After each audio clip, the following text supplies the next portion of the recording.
My name's Felicia. I am 35 years old.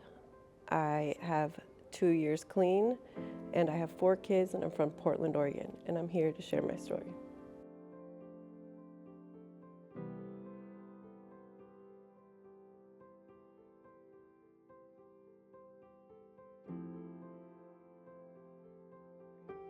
Thank you, Felicia. I'm so excited to be here with you, sharing your story. Would you give us a little bit of a history of your story? Maybe a little bit about your life as a little girl leading up to your addiction.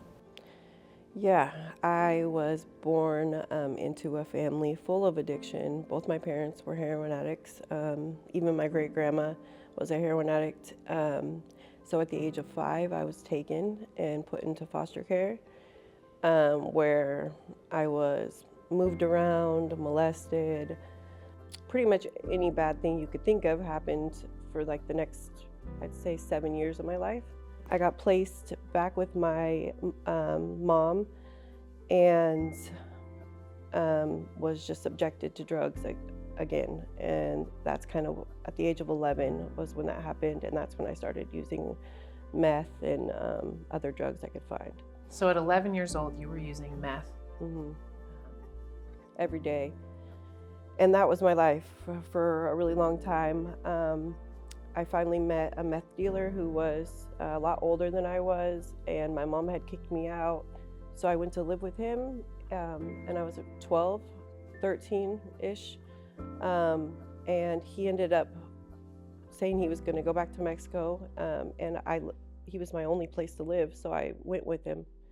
And when I got there, I found myself in Mexico, pregnant, with an abusive 21-year-old man, with no way home, no way to get a hold of anybody.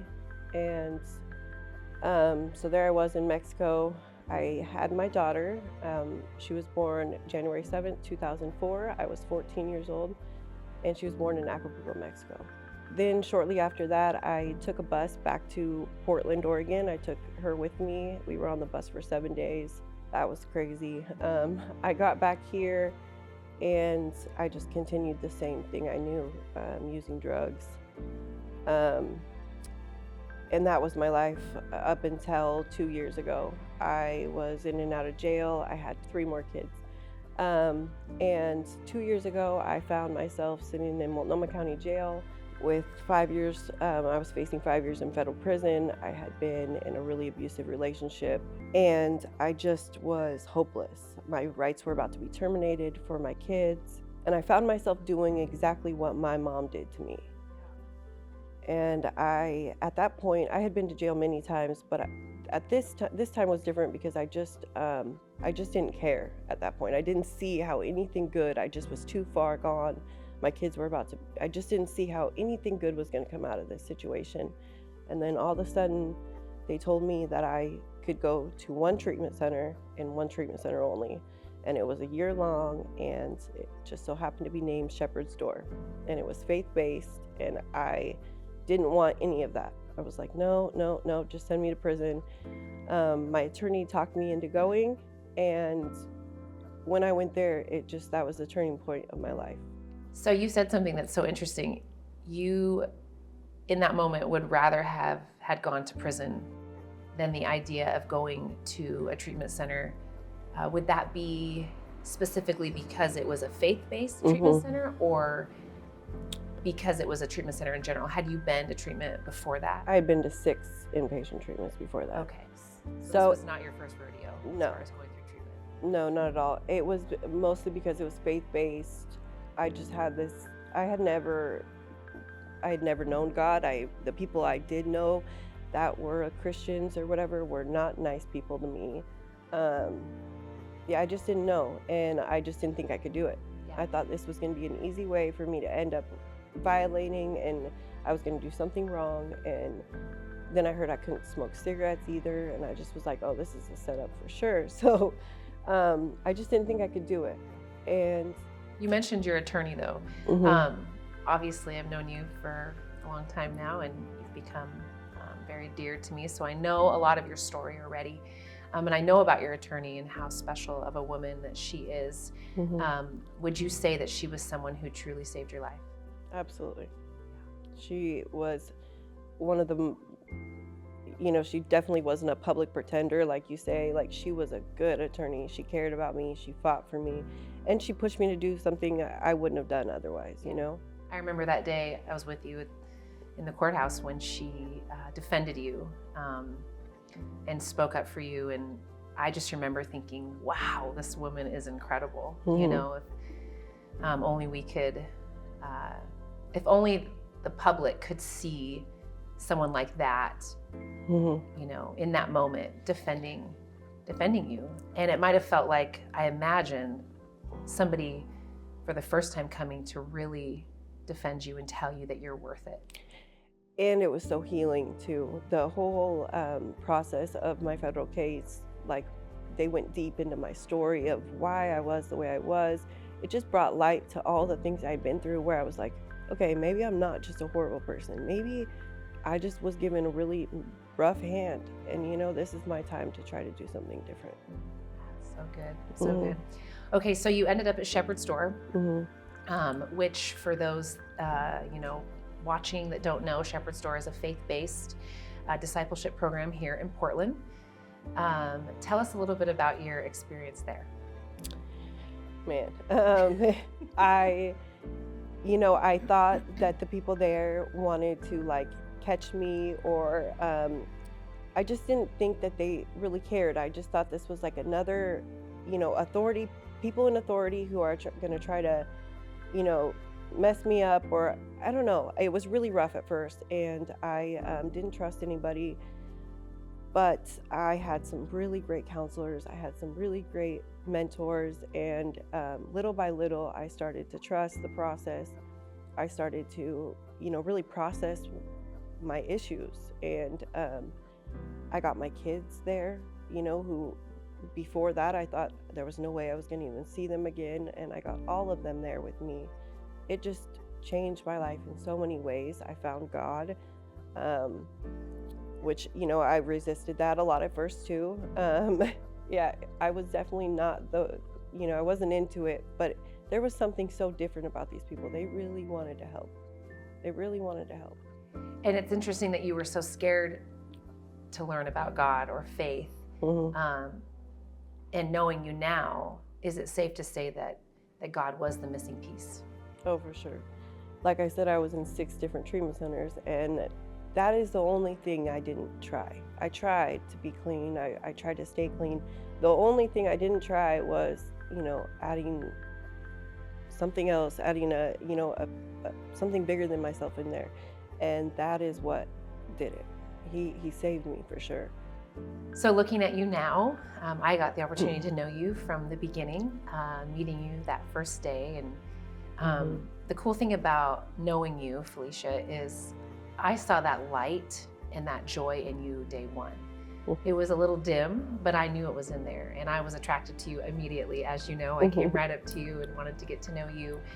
So I've gotten the opportunity to see your life since then, see it unfold, see you blossom, and into today. And so as I sit here and I look at you, it's exciting, it's encouraging, it's inspiring. What are you doing today? What does your life look like today? Man, it's crazy. I have my 3 kids with me full time. My oldest daughter that I had in Mexico still is in Mexico. So one of my goals is to get her here, and I'm working on that. Off topic a little bit, I was just able to send her money for the first time, in Mexico, because I have a job today. I work in recovery. I help people who have substance abuse issues or mental health disorders find employment, people who are getting out of prison or jail or treatment. I work with a team of people who are just so encouraging, like allowing me to do this today, and I think I'm being paid right now, so it's pretty cool. And I have my kids who, my son, I've had to deal with a lot with them. They were angry, they've been through a lot, but I've gotten them help, got them in therapy, got myself in therapy. So you can imagine our schedule's pretty full with therapy. My son's in basketball, my daughter's in soccer. My little one is in daycare. I feel good today. I feel good, and I don't feel like I'm not living in a selfish way anymore. I'm not living in that manner where it's all about me. So That's so cool. It just inspires me. I love being around you. When I'm around you, I feel closer to my own faith. So thank you for that. I have just a couple more questions for you before we wrap this up. Number one, what is a big dream that you have? What is something that, as a little girl, I remember you shared a story with me as a little girl, having to move your dad out of the way of the refrigerator because he was, high and he was blocking the refrigerator, and having to move him out of the way so you could get milk, I believe. I think about that little girl and just, as a mom myself, thinking what that must have been like, and that was normal, right? That was your life. So I wonder how much you had dreams as a young girl.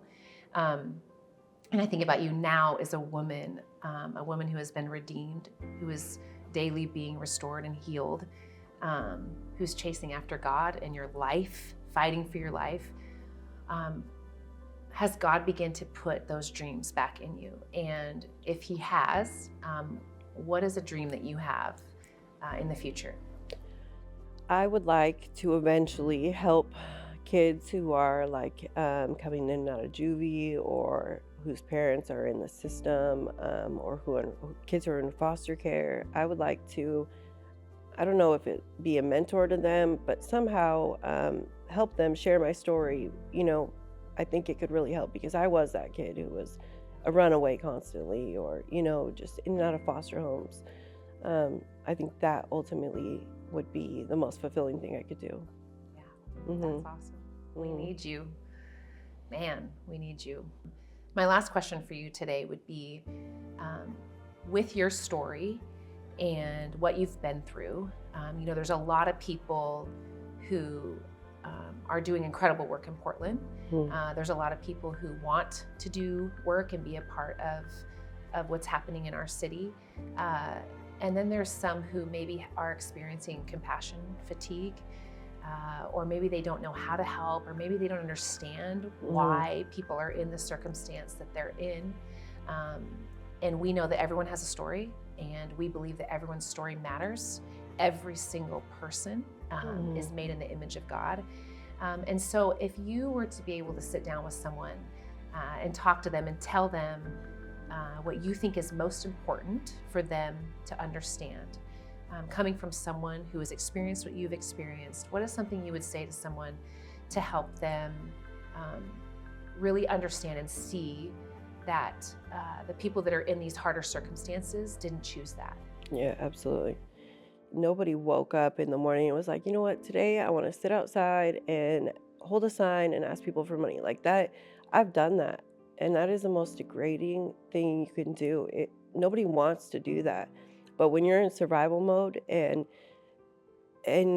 people who are living on the streets are in survival mode. That is, and if you know anything about survival mode, you are not making good decisions. You're in a fight or flight mode. And so just understanding that, they're not just doing that because, today, I don't want to go to work. I'm just, so I don't know. I think I would say, understand that something happened to them. Something happened, and they need help. Look at them with eyes of compassion. Like, how can I help? Not with disgust or judgment. You know what I mean? Yeah. It's like, let's see what we can do to help. And I think if everybody did a little bit to help, this place would be so much better. Yeah, so we like to say that you can't help everybody, but you can help somebody. Absolutely. Or I love the idea of you can't do everything, but you can do something. And I think you hit on a really good point that support and help the organizations that are doing the work, right? As opposed to handing someone money. Would you Absolutely. say it's incredibly important to support an organization that is doing the work to help people in addiction or experiencing houselessness? That is probably the best way, because if you're somebody who doesn't know much about any of this, but you want to help in some way, then give it to the people that know what they're doing and who are specializing in this, because you guys saved my life for sure. Yeah, I think about, there's organizations here in Portland that support teen moms. You know, that was you, and allowing them to continue to come alongside of young moms and give them hope in a future is something that we can be a part of. And the trickle effect too. It's not just helping that mom, but it's going to help the generations to come, because when that mom breaks the cycle of addiction, then their kids don't get to go into it. And it just keeps repaying and repaying. Yeah, that's so good.